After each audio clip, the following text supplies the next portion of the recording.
Hey everybody, it's Mike from Missouri, and today I'm going to show you a recent acquisition of mine. I was in Denver, Colorado area for business, and like usual I'm looking around on Facebook Marketplace for deals, and I came across this Curt D675 vise that was listed for $100. I already have a Curt vise that I bought brand new, I think a DX6 model that I have on my Bridgeport over there. But the price on this looked really attractive, so I sent him a $75 offer and he accepted it. So I go drive over there and pick it up, and it's a young man. Basically, he had worked somewhere and they were getting rid of this and didn't want it anymore. And he had been keeping it in his little garage area, and he was moving to an apartment and he didn't want it anymore. So, but to go over what I got for $75 is, like I said, it's a D675. It doesn't really have any major damage or anything to the main slide or fixed or the movable jaw. It did come with two hardened jaw faces. There's one little machining mark there, but otherwise these look almost new. The main slide surfaces here look pretty good. They've got some surface rust on them, but the biggest problem that I see with it is right here. It is locked up solid. So I don't know if it was in a CNC machine, milling machine. They used coolant and some chips got in here. I have no idea. He didn't really have a lot of information on it. But I took a gamble on it anyway because of how good a condition it really is in, as far as not having any machining marks on it. The handle, it's a Curt branded handle, and it doesn't look like it's wore out or anything. So I'm not really sure how much wear is really in this thing. It doesn't look like there really is anything noticeable whatsoever, but I'll do a little video series on this in between some videos on my skid steer that I'm restoring, just to get some different content out on my channel. But let's get this thing tore down and see if we can't tell what's causing this thing to be locked up. So I have never disassembled one of these vices before, but looks pretty basic. So I think I'm gonna start by removing this fixed jaw here on the back.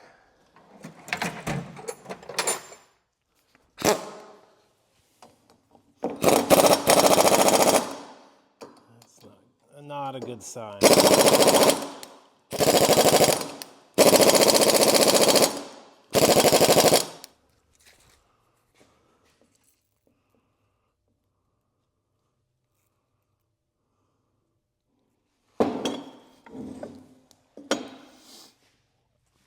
There's a 1/4 inch set screw back here. There we go. So it just holds this movable jaw.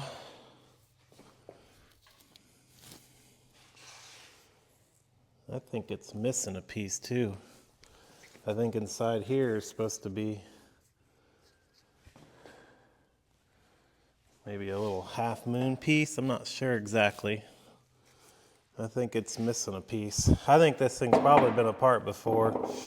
Someone decided that they couldn't get it loose, would be my guess.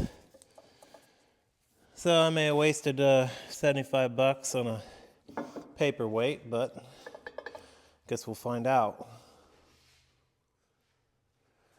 So I let these soak for about 15 minutes. I'm gonna try it again here. That made a pretty big difference.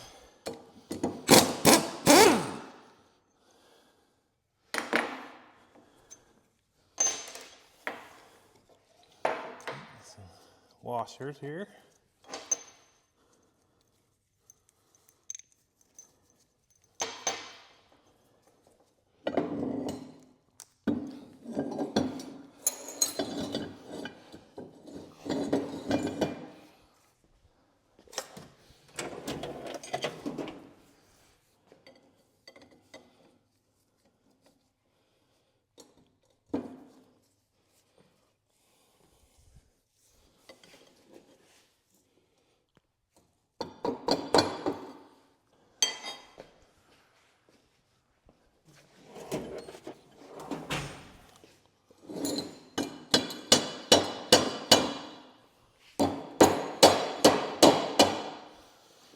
finding a pattern on this thing is everything is frozen.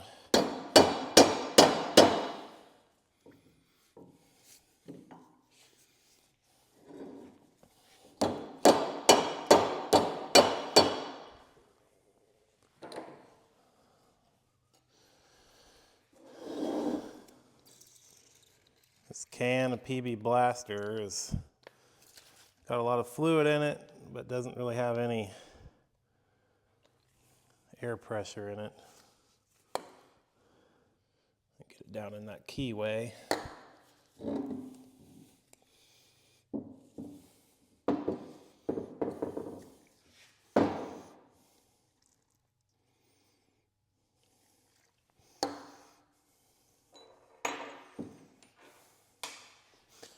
We'll let that sit for a minute. So I'm just dribbling PB Blaster down in here. Well, it was. There we go. And it is soaking down in.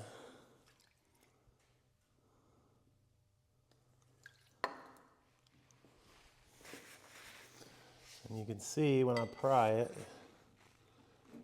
it does move a little bit, but that keyway is definitely, there it's coming.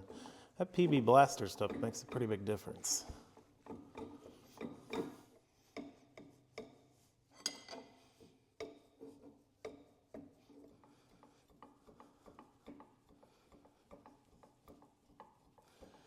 It's coming.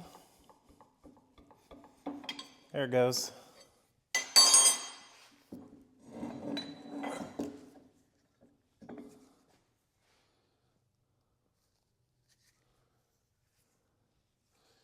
You know, it doesn't even look like there's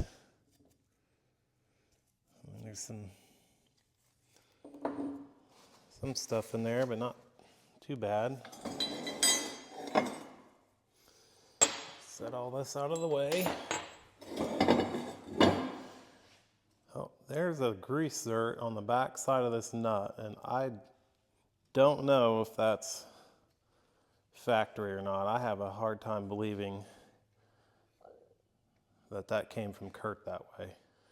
I think this thing was operated in a CNC mill with liquid coolant, and that's why this thing is so rusted. And I also think that's why they probably went through these fairly quickly. They didn't really wear them out, they just corroded them up. You know, from the research I've done, take this like a keyway, or no, a circlip, I mean. There we go. Off here, and this whole screw nut assembly will come out the back side. Yep, there we go.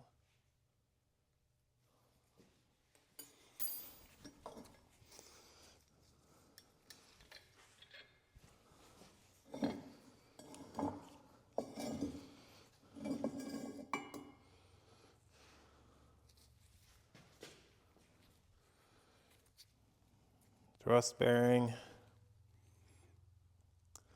doesn't look great, but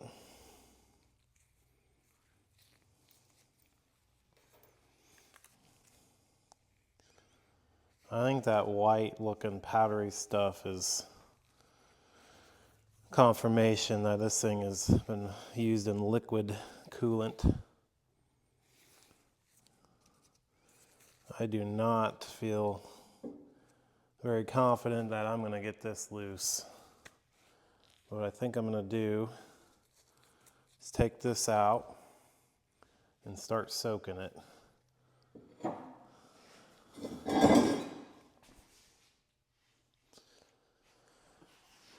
So there's no hex on this set screw, or not set screw, Zerk. So maybe that is a factory Kurt option. So I'm not sure that it even unscrews. Maybe it's, yeah, maybe it does. I was thinking maybe it was pressed in or something.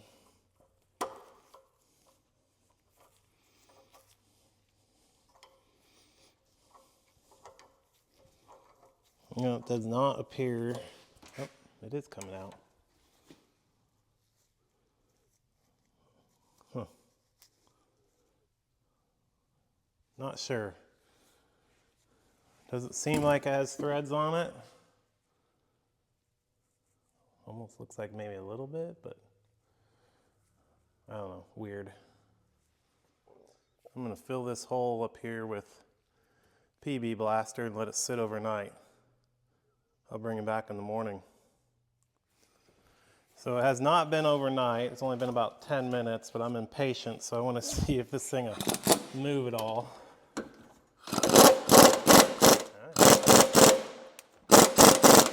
That's a good sign.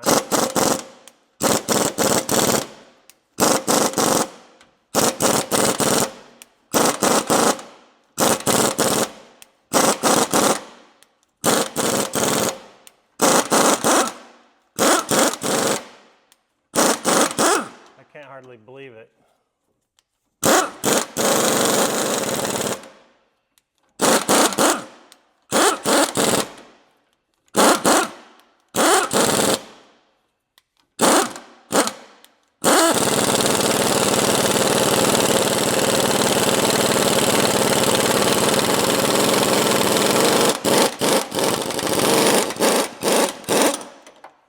Sweet.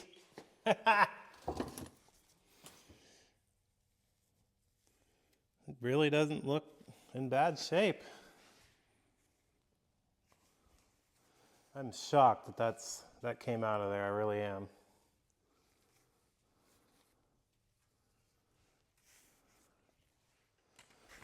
So I'm going to get an idea how good a shape this is in. Got some 1000 grit sandpaper here.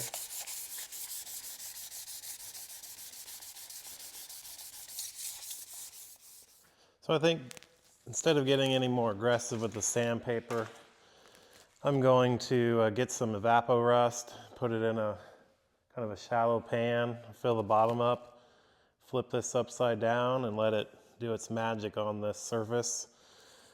I still don't feel any major wear on it, but you can feel this rust. I think this rust is going to be deep enough where you're still going to see it, but we'll let the Evaporust do its job. I'll also do the dynamic sliding jaw as well. I got some parts coming already for this.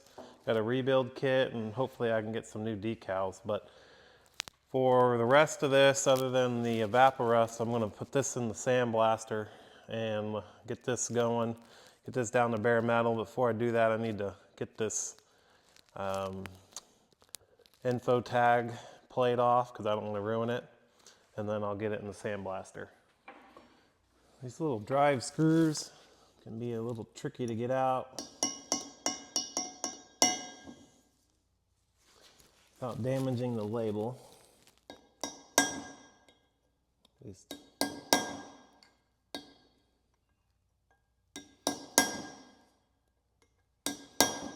this label's not in the best condition anyway.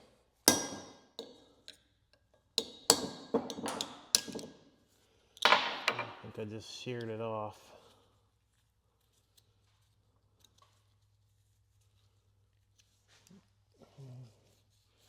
Yep, it's still in there.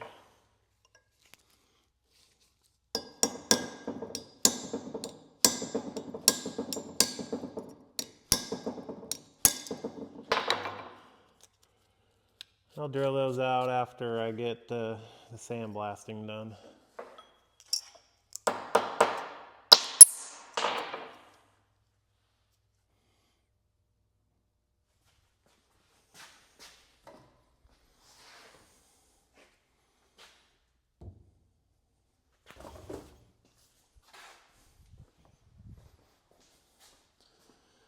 This is going to be the first time that I've used this blaster for anything. I've tested it, but I've not used it yet since I restored it. I got a video series on that.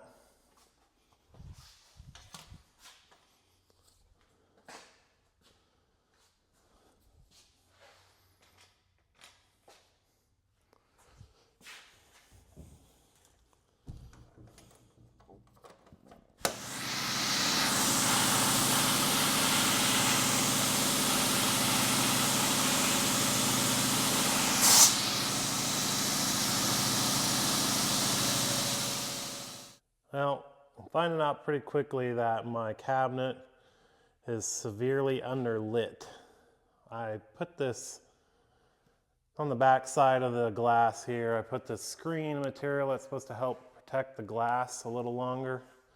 It does restrict visibility, but the goal is to reduce the etching on the glass, but it's making it difficult, especially the light is on this corner, especially over on this side.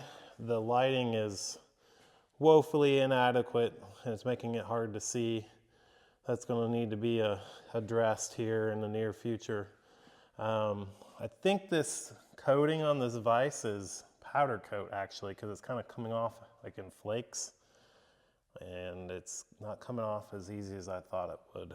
I can't really get a great shot inside while I'm doing it because of the visibility so poor, but I'll give you a good look at it once it's out. I've probably sandblasted on it about 30 minutes. Got most of the surrounding part of the frame done. I'm having a little bit of trouble seeing inside that cabinet like I mentioned, but I kind of wanted to take a look at how the sand, which is really not sand in there. I have a really fine, I can't remember what you call it. It's not glass bead. It's aluminum oxide. Finally, my brain couldn't think of it. It's a fine grit aluminum oxide. And I know everyone's always like, well, you can't sandblast machine surfaces, and for the most part I agree with that. But I'm looking at some areas where I did accidentally get some sand. You know, it kind of took the tape off, but you know, it's not even taking the machining marks out. You can see the machining marks in here. So I have a hard time believing, at least with the fineness of the sand that I'm using, or abrasive, that it's going to hurt anything at all. I'm kind of tempted to just blast it and then follow it up with this 1000 grit sandpaper, and just, it is what it is. I really don't think that it's going to hurt it. I mean, look, you can still see the machining marks in the place that I sandblasted, so it can't be taking much of anything off. So I think that's what I'm going to do, and I'm probably going to get a bunch of people hating on me for it, but as of right now, that's my plan. Well, I got the base completely sandblasted, and what I've done here is, this is what it looked like right after sandblasting. And then I took some 1000 grit and went over the top. Now there's some, I guess it's pitting in here, but nothing is, you know, it looks worse on the camera, but I bet if you slid an indicator over this, it wouldn't be much difference from one end to the other. But 1000 grit over sandblasting, this is just raw sandblasting. It'd probably be okay to just leave it like this. I'd probably do 1000 grit on both sides and paint it, put it back together. I'm not sure what to do with it yet. I'd love to be able to, I don't have a surface grinder, but to take a few thousandths off the top of this to make it perfect would be awesome. But that's where I'm at with it. I'm probably gonna go ahead and sandblast this piece, and then I'm going to kind of put it to the side for now and wait for my parts to come in. So this is where I'm at. I'm going to end the first episode, so to speak, on this vise right here. So stay tuned for the next series, and we'll sign out. Take care.